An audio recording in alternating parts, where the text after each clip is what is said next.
तो नमस्कार दोस्तों, मैं हूं हैप्पी लाल और आज आपके लिए लेकर आया हूँ हेनरी का नियम जो कि इम्पोर्टेंट है, आप लोग भी जानते हैं। तो हेनरी के नियम को पढ़ने से पहले मैं आपको बता दूं कि पिछले वीडियो में मैंने आपको बिलियन, विलेय, विलायक, बिलियन के साधारण के पद, मोलारता, मोललता, मोल प्रभाज, ये सारी चीज़ बता दिया हूँ। और अगर आपने नहीं देखा है तो डिस्क्रिप्शन में उसका लिंक दिया गया है, उसको अवश्य देखें, या तो मेरे चैनल पर जाएं और उसको देख लें। ठीक है, तो चलिए आज हम आपको बताने जा रहे हैं हेनरी के नियम। उससे पहले थोड़ा सा बताते हैं कि संतृप्त विलयन है ना, शायद नहीं बताए हैं। संतृप्त विलयन और असंतृप्त विलयन दो प्रकार। तो आप सोच रहे होंगे कि संतृप्त विलयन क्या है, तो बताइएगा कि संतृप्त विलयन किसको कहेंगे या क्या होता होगा, ऐसा आपको क्या दिमाग में आ रहा है? संतृप्त नहीं समझ रहे हैं, बताते हैं। देखिए, संतृप्त विलयन का अर्थ हो गया कि वैसा विलयन जिसमें और अधिक विलेय नहीं घुल सकता। ठीक ना, जैसे कि एक ले लिए बहुत बड़ा बर्तन या बीकर जो भी हो, इसमें कोई विलेय घुला रहे हैं। ठीक ना, विलेय में या तो हम चीनी रख रहे हैं या नमक, कुछ भी रख लेते हैं। ठीक ना, और यह जो विलायक है, क्योंकि विलयन बनने के लिए विलेय और विलायक का आवश्यकता होता है, यह विलायक जल है। ठीक, एक ऐसा स्थिति आएगा, मान लीजिए कि यदि हम इस जल में 100 ml या 200 ml ले लिए हैं जल, ठीक ना, 100 ml, ठीक, और इसमें चीनी की मात्रा मिलाते जा रहे हैं, 5 ग्राम, 10 ग्राम, 20 ग्राम, 25 ग्राम, 100 ग्राम, 200 ग्राम।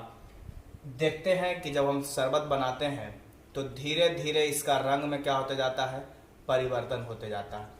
एक ऐसा स्थिति आएगा जब चीनी घुलते घुलते घुलते घुलते एक बार ऐसा आएगा कि और इसमें चीनी नहीं घुल सकेगा।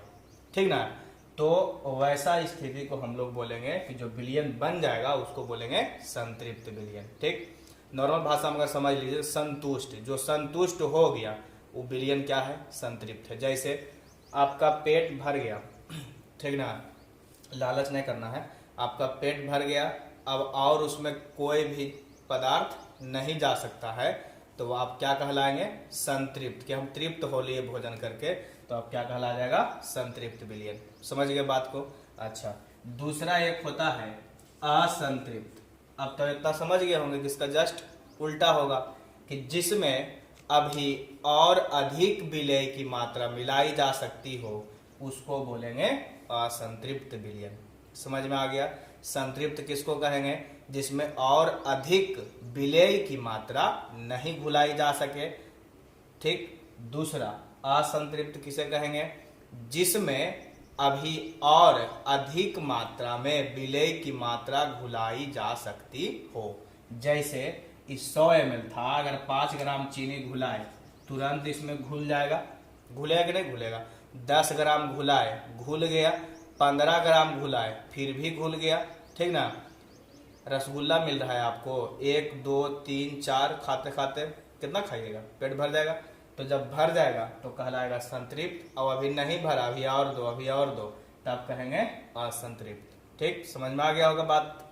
चलिए, तो अब हम लोग चलते हैं हेनरी के। अच्छा, उससे पहले एक शब्द को और समझ लीजिए, विलेयता के बारे में। ठीक ना, कि विलेयता किसे कहते हैं। ठीक, विलेयता, सोल्यूबिलिटी क्या होता है, इसका परिभाषा भी हम लोग जानेंगे और इसके बारे में भी जानेंगे। हम इसका परिभाषा को लिख देते हैं ताकि आप लोग उसको अच्छा से उतार लीजिए। ठीक ना,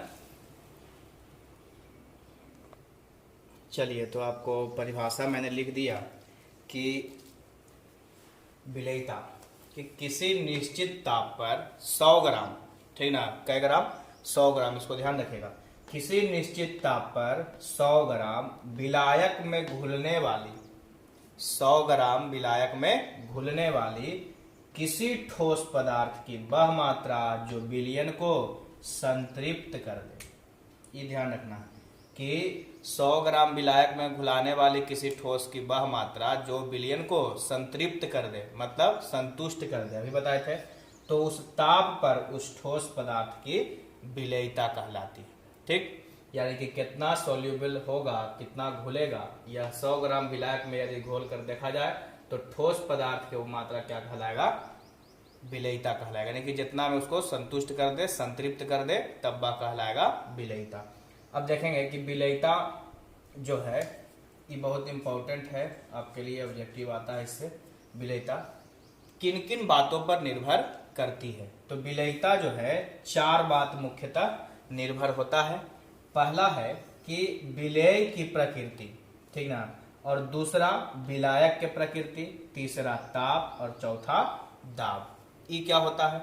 विलेय के प्रकृति, विलायक के प्रकृति, ताप और दाब। जैसे आपके ऊपर यदि उदाहरण मैं दूं तो आप भी कब पढ़ते हैं या आपके पढ़ाई पर किन किन बातों का मूल्य रूप से रहता है प्रभाव? तो अगर देखा जाए, पहला आप पर डिपेंड करता है कि आप कैसे पढ़ने वाले हैं। दूसरा पढ़ाने वाला पर डिपेंड करता है कि कैसे पढ़ाते हैं। ठीक। तीसरा आप में कितना तप है, कितना पढ़ने की ललक है, ये भी है। और चौथा आपके ऊपर दबाव है कि नहीं है। ठीक ना, जैसे मान लीजिए एग्जाम का प्रेशर आता है, तो एग्जाम का प्रेशर जैसे ही आया पढ़ना शुरू कर दिए, होता है कि नहीं होता? तो वो 4 बात जो है आपके ऊपर पढ़ाई पर डिपेंड करता है मेरे अनुसार से। उसी प्रकार से विलेयता में भी 4 प्रकार होता है। अब कॉन्सेप्ट समझ में आ गया? जैसे आपके ऊपर हम बताए पढ़ने वाला, पढ़ाने वाला। जो पढ़ने वाला है उसमें कितना क्षमता है, वह किस लगन के साथ पढ़ता है। चौथा, उसके ऊपर कितना दबाव है कि हाँ हमको बेहतर करना है। ठीक ना? तो 4 बात पर विलेय के प्रकृति, विलायक के प्रकृति, ताप और दाब, चारों को याद रखिएगा। ऑप्शन में देगा ऑब्जेक्टिव में, तो उसको बना देना है। ठीक। इसके बारे में थोड़ा सा मैं बता देता हूँ कि विलेयता इन चारों पर कैसे डिपेंड करता है। विलेय और विलायक की प्रकृति पर कैसे करेगा? देखते होंगे कि कुछ विलेय ऐसे होते हैं जो कार्बनिक घोलक में नहीं घुलता है। ठीक। और कुछ ऐसे विलेय होते हैं जो सिर्फ कार्बनिक में ही घुलता है। ठीक ना? तो उसको बोलते हैं, डिपेंड करे किस पर? विलेय के प्रकृति पर। अर्थात जैसे अगर नॉर्मली एग्जांपल लिया जाए कि चीनी, ठीक ना, चीनी जो है वह किन किन चीज़ों में घुलता है? ऑप्शन, जैसे आप लोग नॉर्मली जानते हैं कि पानी में चीनी क्या होता है, लिए आराम से घोल घोल घोल घोल घोल घोल करके उसको बना दिए। ठीक। लेकिन अगर उसमें चीनी तो जल में घुल गया। ठीक। अगर चीनी को किसी और अन्य चीज़ में, कार्बनिक घोलक में अगर घोला जाए तो क्या वह घुलेगा? नहीं घुलेगा। दूसरा, यदि आप देखेंगे कि उसी दोनों में एग्जाम्पल, चीनी क्या था? विलेय, पानी क्या था? विलायक। अब उसमें देखें विलायक जल है जी, विलायक के प्रकृति में समझिएगा कि चीनी को तो घुला रहा है, क्या नेफ्थैलीन को भी घुलाता है?